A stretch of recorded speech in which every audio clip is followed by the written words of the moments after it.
Warning! Bitag Line Primetime is a social media production that caters to mature audiences.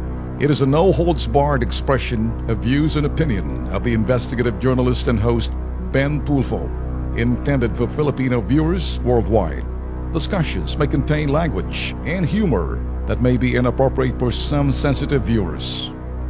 If you do not approve of the above, please do not watch our video. Should you wish to continue, we strongly advise that you proceed with caution. Viewers' maturity is advised.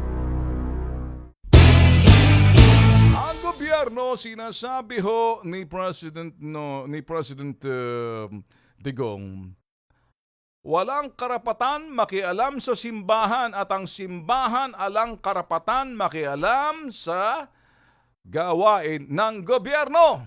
Naintindihan niyo ho? Ngayon, ang Estado, ngayon, pero may sinabi niya, lahat tayo may pananagutan sa Diyos lamang.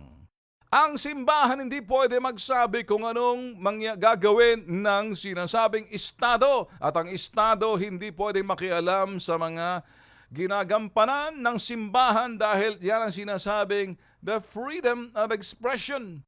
Subalit kapag ang ginagawa mong ito naman ay kalayaan mo'y magpahayag at ang pahayag mo ay kritiko ka na sa gobyerno samantala kay taong simbahan ay putok sa buho ka. Kaya ang sinabi ni President Digong, ang pananagutan natin simbahan o estado at ang taong bayan ay sa Diyos.